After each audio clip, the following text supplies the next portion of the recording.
What's going on, guys? Brett here, my YouTube channel Good Talk Gaming, and we're back talking about the second part, and for me, what is probably the most exciting part of this Doomsayer update. So, their website is online, CA's that is, and so we don't have to look at that kind of smallish font with the black and the purple. We have it nice, big, and bold here, all the information on screen. And once again, I'm going to go ahead and read through this stuff, trying to cherry pick out some of the most important information and giving you guys a bit of an opportunity to pause if you want to read more in depth, or if you just want to continue along with me and listen, that is fine. So let's get into it. These are going to be a lot of the unit and spell changes, which will almost certainly affect multiplayer more than campaign. So for those of you who love multiplayer, this is mostly for you. So spell and unit balancing general. Rebalanced all vortex, breath, wind, and explosion abilities, as a bug that was making them use a reduced radius for area of effect was fixed. So they'll function as normal. Summoning changes. These are important. This is huge. Summon units are no longer unbreakable, which wasn't the case for all summon units anyway, but I honestly don't know why they word it this way, because the Skaven units, summon units were breakable and usually broke as soon as they were summoned. Undead summons now also crumble in addition to unbinding. That's good. That's a nerf to vampire counts. Pretty much like someone just pointing at them like you need a nerf. So that's what that screams to me. They're able to put on the battlefield so many different summons through so many different means thanks to Count Noctilus that this was absolutely necessary. They adjusted the power costs of some summon spells, good, and redesigned unbinding to apply for a set duration with a first phase of light damage and a short second phase of lethal damage. Now summons will expire after a set and predictable duration. That's good. It's just more consistency. When the game first was launched, summons didn't deteriorate at all, and that was overpowered.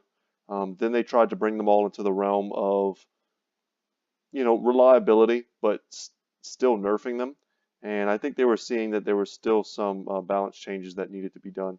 Right now, the most abused spell in the game is one that summons manticores, and I'm sure we'll see that get a nerf here as we go through. New unbinding times and power costs. So this is telling us, giving us the exact numbers. I'm not going to go through all of them. I'm just going to pick out the ones that I think are the most relevant. Transformation of Kadan, the mana core, definitely the most relevant. 96 seconds and 13 power costs. So yeah, they're not going to be able to last for a super long time. 96 seconds is it. Denizens of the Deep is important. Drown Dead, also important. We're just getting these seconds. Maternal Instinct. What is this? It's a 180-second summon. Huh. Maternal Instinct. Yeah, sorry guys, I'm not sure what this is. I'm going to feel stupid when I remember, but I don't remember what that spell is at the moment. I recognize literally every other spell, but not that one. Maternal Instinct. Remind me if you know in the comment section what that is. Interesting. Okay. But anyway, there's the times if you want to look at them. I don't find them particularly interesting, but we'll see in practice what summons look like now on the battlefield once more and more multiplayer games are played. So here we get into the units. This is what I really wanted to jump into. Okay, Dark Elf units. Hydra, the Chilisantar, and the Charybdis all get 10 armor. Great. Thumbs up to that. They needed a buff. I'm in favor of... So let me get this out of the way before I even go into all these different units. My opinions, and they are just my opinions, right? I'm not omnipotent or a game designer, but I play this game a lot, and my opinions are always based around my belief that when you have units in a game like this that aren't used almost at all, right? Instead of nerfing every other fun unit that people enjoy playing to bring them down to the level of the really crummy units, what you should be doing is try to incrementally raise up the crummy units to bring them up to that same fun level as the units that everyone is using. And I don't know if 10 armor is enough to do that for these 3 units. They also received cost reduction in the last patch, which I thought was pretty necessary. But I mean, this is definitely another step in the right direction. So maybe we'll see more Hydras and Charybdis picks going forward. So I just wanted to get that out of the way. A lot of my beliefs and feelings are going to be bent around that idea. So Knights of the Ebon Claw, they made them a bit weaker. -2 melee attack, -1 melee defense, but reduce the cost by 50. I think that's a good option. Once again, they're an expensive pick. Not a lot of people take these guys in multiplayer. So reducing their cost by 50, we may get a chance to fit them in to different builds. +3 melee defense to Crone Hellebron in all forms.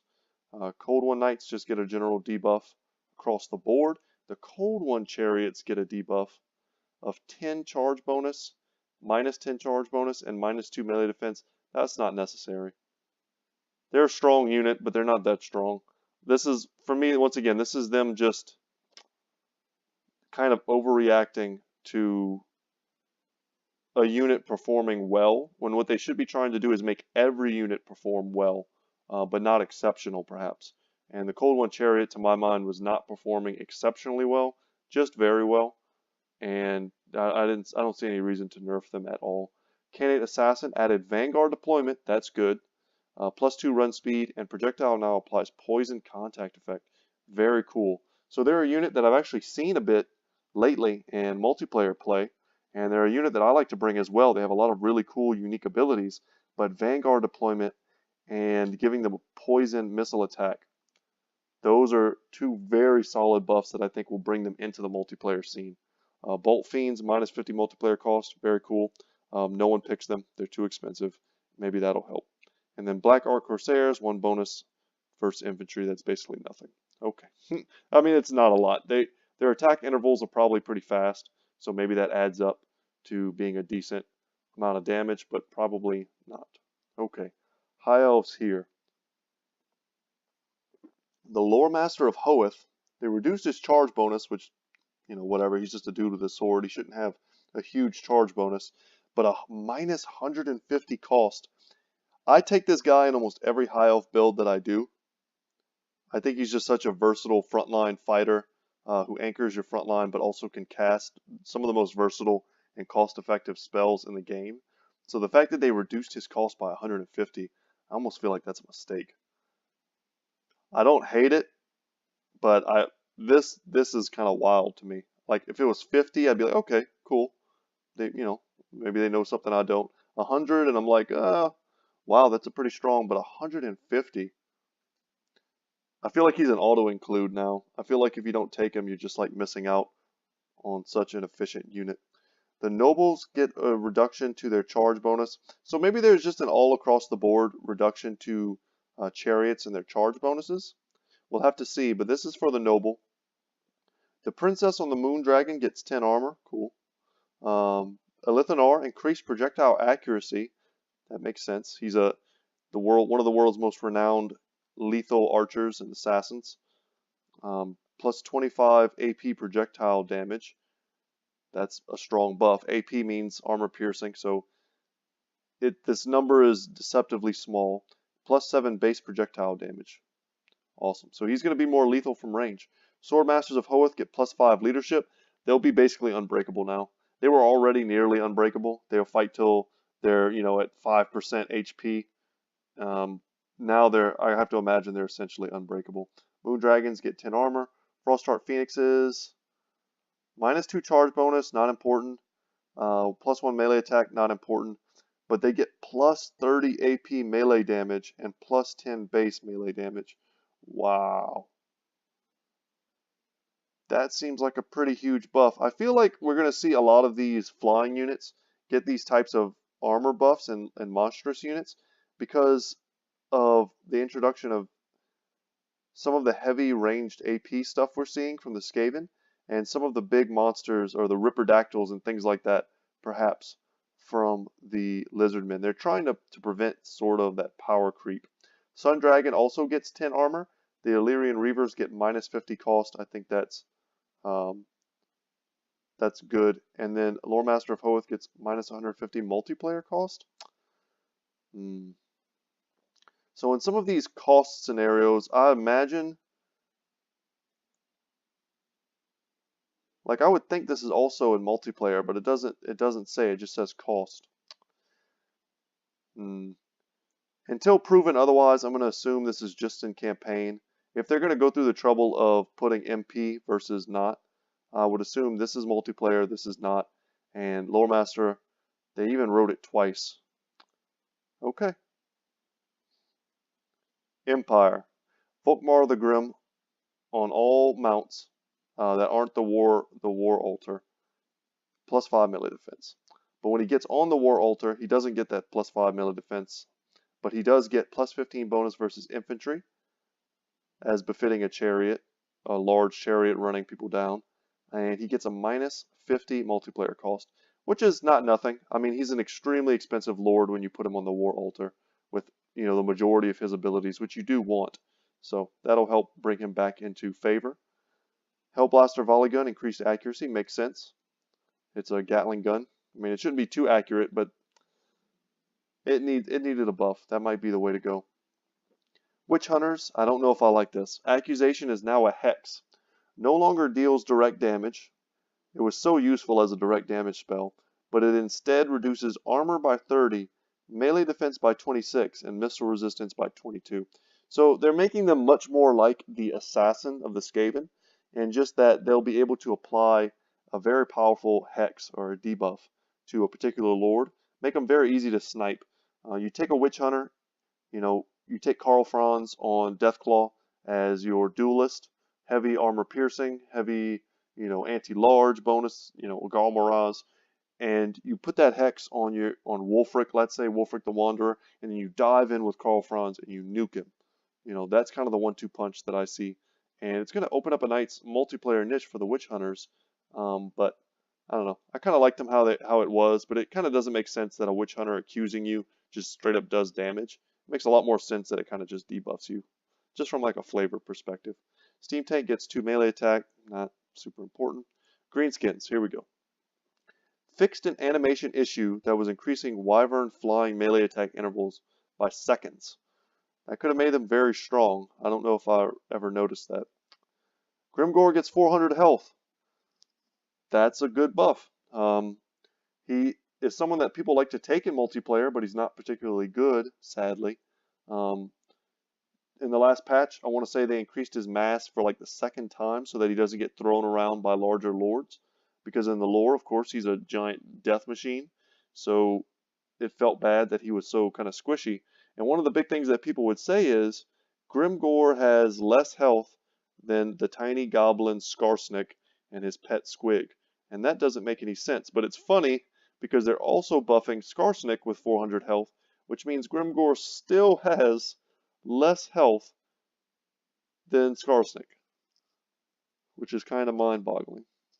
Because Skarsnik has some very versatile abilities. He has a ranged attack that he can use. He has stealth that he can give. Grimgor just has to stand and fight. That's really all he can do. And I feel like this should probably say something like 600. And then people would just go, yeah. But when I briefly read through this ahead of time, I noticed also if you'll just kind of skim down here quickly to the dwarves, you'll see a lot of 400 HP increases. So I think what they're doing really is just increasing the base health of footlords. The dwarves and the greenskins, I think they have the most lords on foot. I would have to believe so. The very few other ones I can think of are like Queek and Skrulk for the Skaven would be on foot as well. And yeah, almost nobody other than that. So they're trying to increase the multiplayer viability of lords that cannot take mounts. So I think those are great options. Just straight give them more health. You know, this is not a bad change. It just might not be ultimately the change that's needed to completely bring them in line. So giants across the board are going to get increased +3 run speed. It's cool. Makes sense that they're fast. They're giants. Doom divers plus 115 AP projectile damage, minus 105 projectile damage. Basically, they're converting them to more of an armor piercing tool, and armor piercing is a strict upgrade to standard damage. So this is a huge upgrade to the Doom Diver. Venom Queen plus 14 bonus versus large. Venom Queen. I guess they mean the Arachnarok Spider, the Regiment of Renown, plus 14 bonus versus large. Same for the Arachnarok Spider. This will make them better in monster duels. So anytime they have to fight another big boy, they're going to have a much better time going one-on-one. They already have huge armor, so you know that bonus versus large, they should have a chance against some of the newer monsters. So the dwarves, starting with Belagar plus 400 health, like I said, that's I think a good choice. Thorgrim Grudgebearer, who kind of does, I mean, he gets a mount. He doesn't really get a mount. He just kind of comes pre-mounted. Actually, now that I think about it, I think he's the only lord in the game who technically is on a mount, but not really. He just is kind of part of his mount. Plus 2 melee attack, plus 400 health, plus 5 AP melee damage, plus 45 melee damage, plus 5 armor. So, I don't know about you guys, but I haven't seen Thorgrim Grudgebearer on a battlefield on multiplayer in a long time. And I mean a long time, like a year plus. No one takes him. This is an enormous buff to him, and I think when we get down to the spells and abilities, we'll see that they also buffed some of his abilities that you can bring in multiplayer. Ungrim, plus 400 health, plus 4 melee defense, amazing. Grombrindal, for some reason, he doesn't get the 400 health. Everyone else does but Grombrindal, but he gets minus 50 cost, which may or may not apply to multiplayer. The Rune Lord gets 50 increased cost, that makes sense. He's basically the only thing people do take in multiplayer besides the base Lord. Hammers get 1 melee defense of all types. Gyrocopters, the Brimstone guns, get plus 11 AP projectile damage, plus 4 base projectile damage, and a slight accuracy increase. I think that was necessary. And the Giant Slayers get a minus 50 cost, hopefully in multiplayer as well. Because right now, I'll continue taking standard Slayers until they increase or decrease the cost of the Giant Slayers.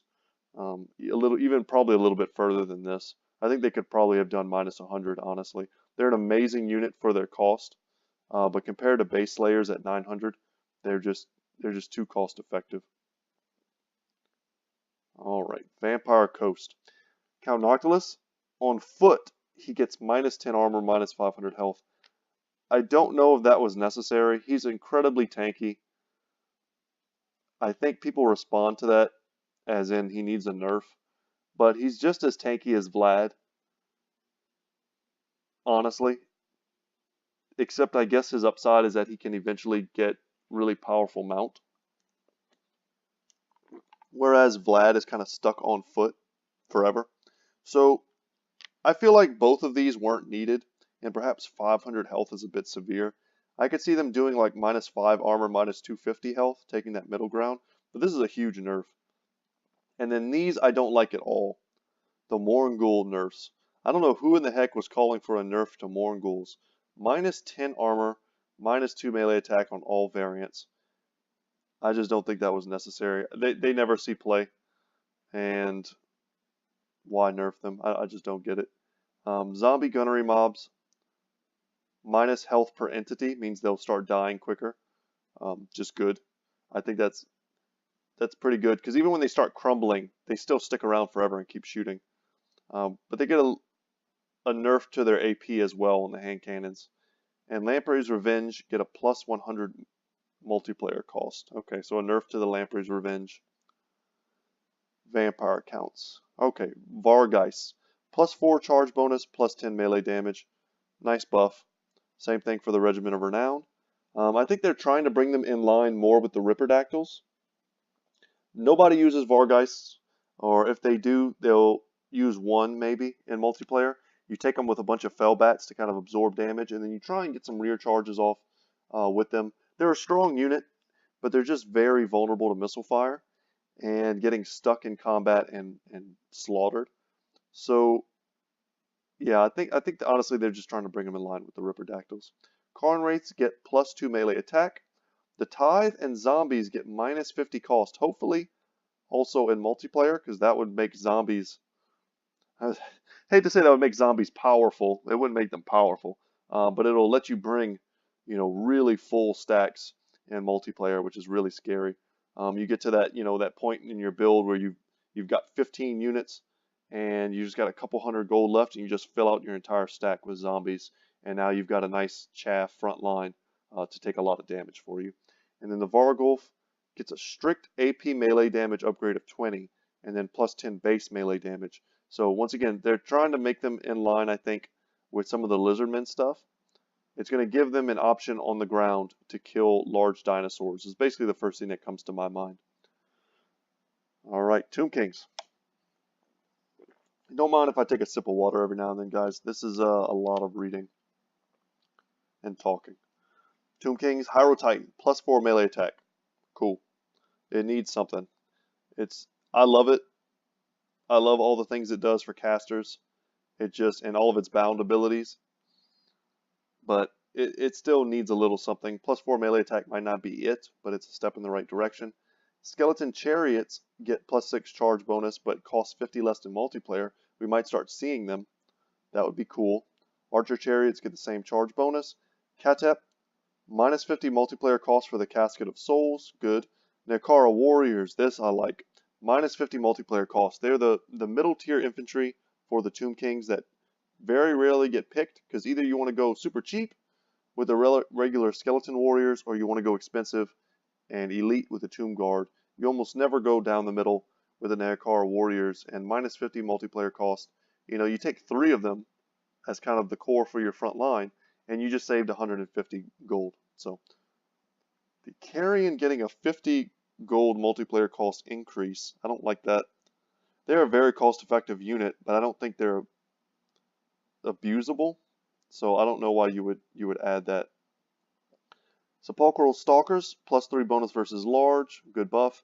Casket of Souls, plus 4 explosion damage, plus 8 AP explosion damage, good. They already can do a decent amount of damage, but I've seen times before where I've hit dead on, dead center of an infantry formation with the Casket of Souls, and it killed nothing. Like, it just did like almost no damage, and I didn't understand why. And I think increasing the explosion damage will help it feel more impactful when it hits. The Bone Giant gets plus 20 AP projectile damage, good. Will make it much better at sniping. And plus 13 base projectile damage, same thing. Now we get into the Wood Elves. The Treekin get more melee attack by 5, but lose a little charge bonus melee defense. Okay, it's probably an even trade.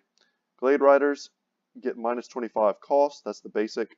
The Hagbane Tips don't get that cost reduction, but they get an increase to their AP projectile damage, and they now deal magical damage. Okay. I want to say they dealt bonus poison damage before. Maybe they removed the poison, I would imagine, and changed it out for magical damage. I have to imagine that's the case. I don't know if people were abusing it. It felt pretty bad to have a really fast skirmisher unit with good range, slowing all of your units with poison. But I think they had a relatively low amount of ammunition, and they didn't do a ton of damage. So, okay, we'll have to see. It doesn't say they removed poison, so I'll assume they didn't. The Glade Guard get a minus 50 cost. I like that. Perhaps bringing back some more traditional, well-rounded Wood Elf builds, if this is in multiplayer. Glade Guard with Hagbane Tips. More AP. They have magical damage. Okay. And the Wardens of Sithral plus 50 cost. I don't know why. And Waywatchers plus 1 base reload time. So they're just going to take a second longer to shoot. Seems good to me. They're super strong. Lizardmen. Okay, this is important. Primal Instincts. Activation threshold reduced to 20% health left. Now also buffs charge bonus by 16% and melee attack by 8. Good. I mean, losing control of your units sucks.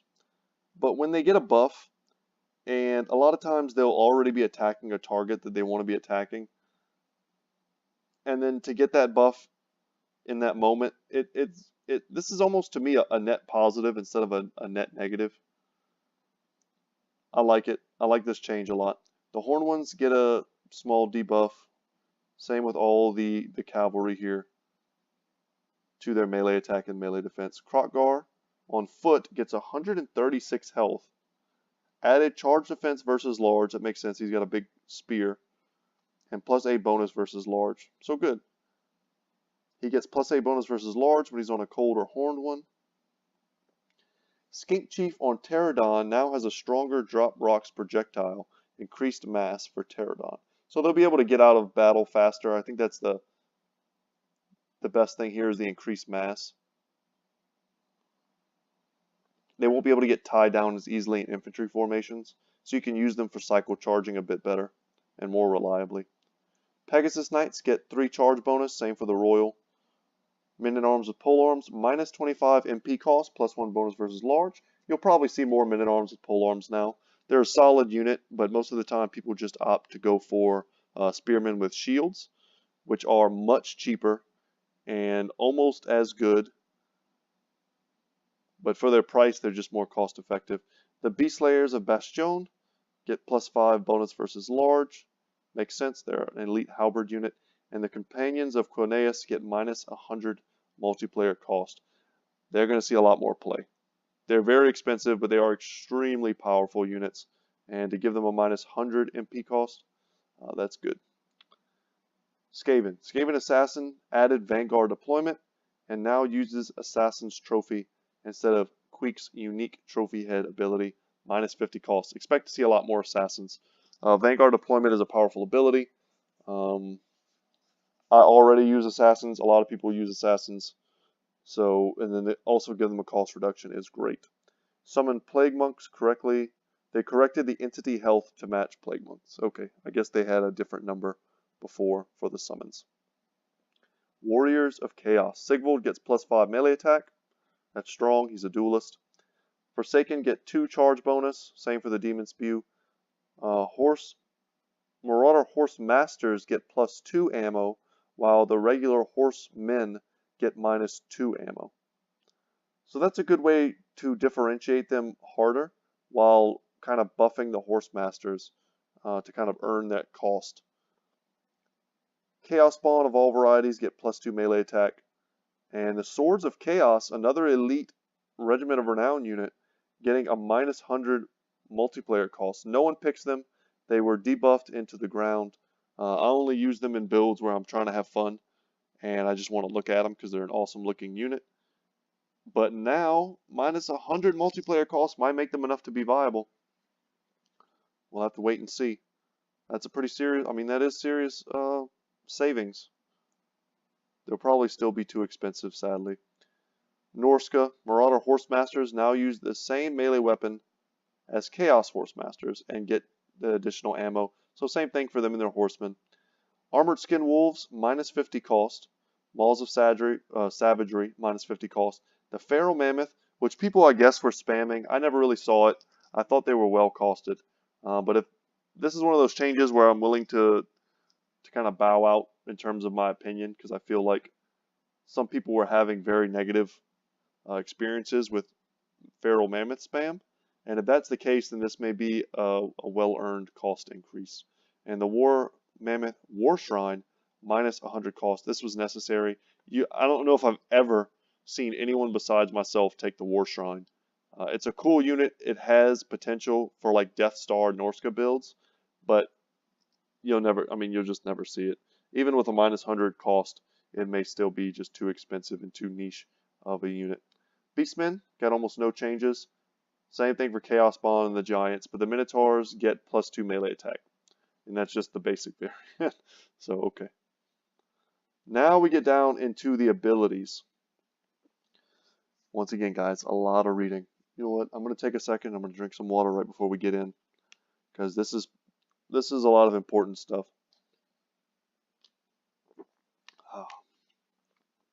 Also, I was just cutting my grass, and it's pretty dang hot outside. So, as an aside, I'm just a little bit dehydrated, I think. All right. Primal Instincts. Reduce the hit point percentage at which Rampage triggers from 50% to 20%. When triggered, the effect unit also benefits. Okay, we read that already. Shem's Burning Gaze gets explosion damage, but reduced AP damage. I think this is a net gain. -7 bonus versus large per projectile. I think what they're trying to do is make this so that it can't snipe lords as easily, but that it still does generally good damage. I think that's what it's trying to say. And then upgraded, it gets bigger explosion damage. Yeah, and maybe I guess you could also use it now more reliably against maybe the backs of tightly packed infantry or something like that, and you'll get more value from the explosion. And in a very similar way, the Hand of God, which is almost identical to Shim's Burning Gaze, is kind of getting the same treatment. I guess they want it as less of a Lord sniping tool, which is cool with me. I hate Lord sniping as a thing you can do in Total War. I dislike it. I don't play that way, but a lot of people do. Vindictive Glare. Minus 95 explosion damage, plus 25 AP explosion damage. This is probably somewhat neutral. Minus 15 AP projectile damage, 30 base missile damage. See, this is so much back and forth changes. It's hard to know where this comes out at. But people are using and spamming and abusing Vindictive Glare, once again, to snipe. Shim's Burning Gaze plus Vindictive Glare. They're essentially the same spell, but this is for the Greenskins. Yeah, so I'm going to assume this is a nerf to damage, to single target damage. And we'll have to see how that shakes out in multiplayer, whether or not people still try and abuse it, if it's even possible now. Gaze of Mork. Okay, kind of similar. Another missile. Increased velocity to help projectiles reach at max range. Cool. Okay, so nice little bonus there to the Gaze of Mork upgraded. Gaze of Nagash. So yeah, these are all the missiles. They're changing the way missiles work.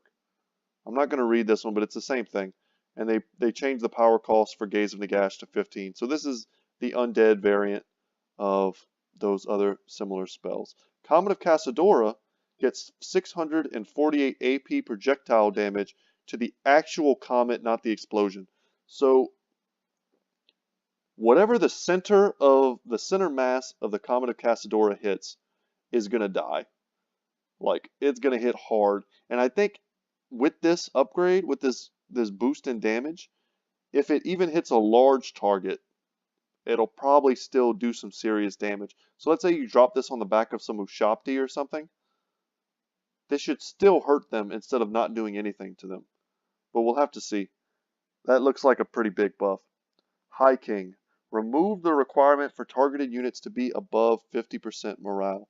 And that's kind of one of those passive buffs I was talking about earlier with Thorgrim. But these are all of these kind of buffs, AoE buffs. Beloved Son of Bretonia, they removed the 50% morale, kind of the same thing. Warp Shard Armor added -5 melee defense debuff. That's going to be pretty strong. Dwarf Gouger, which is Queek's weapon, added +26 melee attack. Duration was reduced to 36 seconds. So it doesn't last forever, but it's a really strong buff. Slaughterer's Call now buffs melee attack by +9. Cool. Revents, that's probably not the right word. Incarnate. Remove maximum uses. Yeah, somebody needs to spell check that. Remove leadership, increase duration change. Okay. Van Horseman's Speculum changed radius from 40 to 30 meters. Okay. Star of Avalorn gets less healing per second. That was probably a change that needed to happen. It just did way too much healing. Dreaded 13th spell, improved targeting UI, changed detonation speed, added +12 AP. So a lot of people don't know this, but the Dreaded 13th spell, which summons Storm Vermin, actually does damage. If you drop this in the middle of a blob, an enemy blobbed up, infantry formation, it will destroy them. And they've added even more damage, more AP to that. So can't wait to test that out. And then the Drop Rocks ability for characters, they increase the explosion damage. Good, because they were garbage before. I mean, you could drop rocks perfectly and not kill a single model before. And that felt so bad. General bug fixes. Okay, so guys, I'm going to pretty liberally skip around here, try and read a little bit ahead, skip around, and yeah, just the ones that I think are important. Save my voice for the finale here.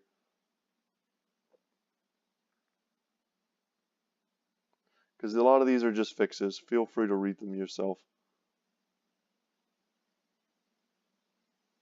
A lot of what I'm reading right now is just in campaign. A lot of times you take buffs to your armies, and there are all these like unique cases of different specialty units of the same variety, like Swords of Chaos perhaps fall under Chaos, their cavalry. So now they'll receive those buffs as well. So that would make sense, and it kind of was counterintuitive before, but it looks like they're fixing that now for pretty much every race. Kepler Guard, Tomb King units, yeah.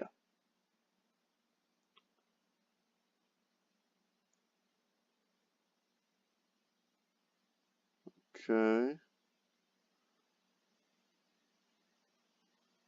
The White King can get a barded steed, that's good. Gives him more armor.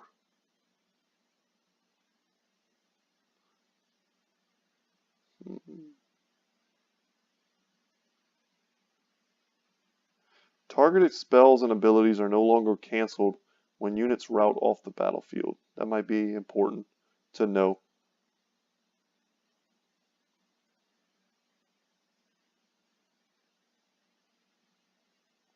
They changed when some of these quests start to trigger for certain lords. So at rank 2, Lokir and Hellbrand's quests start. That's pretty cool, so you can get those going early.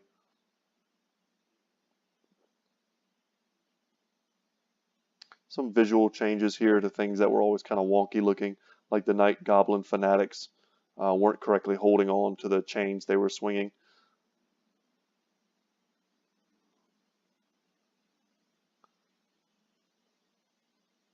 Crypt Horrors will stop having that weird not holding their weapon correctly issue that they had before. Same thing with the rats on the Doom Wheel.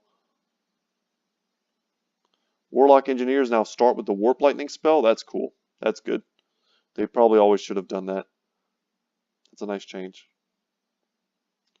Oh, they fixed the reflections for the Mirror Guard. Cool. So they'll actually probably look like mirrors like they used to in Game 1.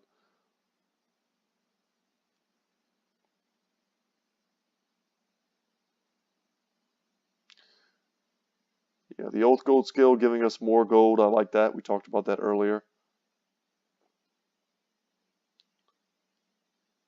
Hargonath Executioners can now be recruited from Black Arcs. Interesting. That'll make them much deadlier.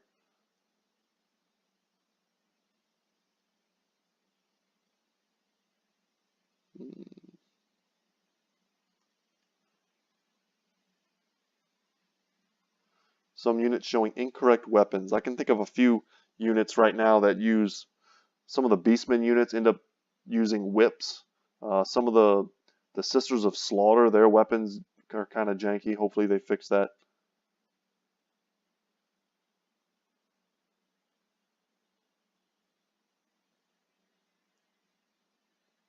Ungrim now has to also defeat Chaos as part of his campaign. That's a decent change.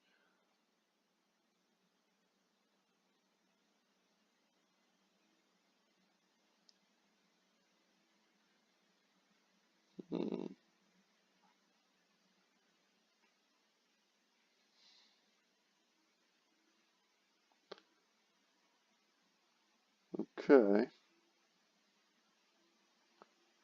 The Black Pyramid of Nagash now has building available for construction when occupied by Wood Elves. That was an important fix. Durthu's Eldest of Ancients lore trait now applies to forest dragons and branch wraiths. That's cool. Makes sense. I mean, half of, if you play as Durthu or if you play as Orion, half the units are locked essentially behind Amber, which is really, I can't stand that mechanic. But it sucks that, Durthu has these couple buffs, but they only buff like 2 or 3 units. It's nice to see that they also buff some of the other more wild elements of the Wood Elves. So mods and save games. I'll just read generally what this says, and then I'll leave you guys. If you're a modder, you probably know much more about modding and those types of things than I do, so I can't really add anything to that conversation. So mods and save games. For those who have different mod lists across different campaign saves, or struggle to remember which mods were used for which save, we've added a feature that warns you when you attempt to load a game without activating mods it may require. We hope this will avoid unnecessary technical issues and crashes when you attempt to load a save that requires a specific mod. I imagine if you use a lot of mods, I personally don't, but if you do, that's got to be a blessing. Something that's going to help you fix issues and resolve them much easier. But yeah, if you're playing a ton of different campaigns, some people like to keep 1,000 saves. Yeah, that's for you guys. The load button will be deactivated when a save is missing required mods. However, if you wish to override the warning like the crazy chaos worshiper you are, you can double click the save you wish to load. Alright. So this stuff is all for modders. If you're a modder, you've read this already. You know this. You know what this is better than I do. Like I said, I'm not going to go into it. But yeah, that's it, guys. We've reached the end. And a lot of good changes. A few that kind of have me scratching my head, but they're not significant enough for me to just outright, boo. So I'm going to leave that where it is. And yeah, mostly just net positives. Most races got a buff to units that needed the help. We see a strong buff to Footlords in multiplayer. We see a lot of mechanics coming to the Lizardmen and the Skaven as part of this DLC. That's great. A lot of bugs get fixed. A lot of weird inconsistencies get worked on. So every time I see a patch from CA, I'm excited because instead of doing a lot of little patches, they group them all together into one big mega patch, and then we end up getting a lot of fixes all at once. Hopefully, these fixes take care of a lot of the things that people have had problems with. Hopefully, we see some meaningful changes, and we get to see some shakeups in the multiplayer community, and some more variance in our campaigns based on the AI changes that they say they've made.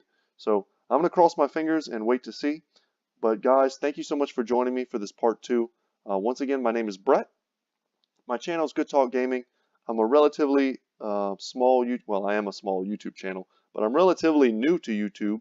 I've been doing it for months now, plugging away, making sometimes 2-3 videos a day and putting those out. If you like this video, if you like what you see, and you want to stick with me as I explore the Prophet and the Warlock content, then feel free to subscribe. I don't ask for subscribers a lot, and when I get them, I'm super excited. Every single subscriber that I get matters to me, especially at this point in my fledgling YouTube. I'm not going to call it a career because it's not my job, but it is fun for me to do. So feel free to join me if you like the way I do things, the way I talk, I guess. And I'm going to start streaming soon, very soon. So feel free if you want to come and join me for those streams. I will be doing that. I figure I could take a look at this real quick, talk about this before I completely sign off. But we have here just an overview, but they touch on things that weren't quite talked about in the patch notes. Stuff like Tic-Tac-Toe being the FLC Lord, and also Lord Croak being part of a unique quest chain for the Lizardmen to unlock him as a legendary hero, let's call him. And yeah, there are a lot of little things like that we could talk about. We could probably spend all day talking about it. But that's going to be good for now. Guys, thank you so much for watching. And yeah, I'll see you in the next one. Take care.